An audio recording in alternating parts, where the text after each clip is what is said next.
Hey there, welcome to this tutorial. I'm going to show you how you can change the country for your OpenCart store.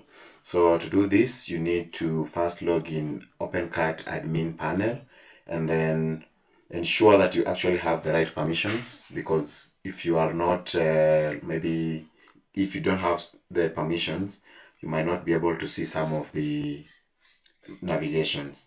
So once you are in the admin panel, check under the system, then click on settings. From there, you'll be able to see the store name and the store URL, and then there's this action button. So click on the action button of the store name that you want to change. So in this case, I only have one store.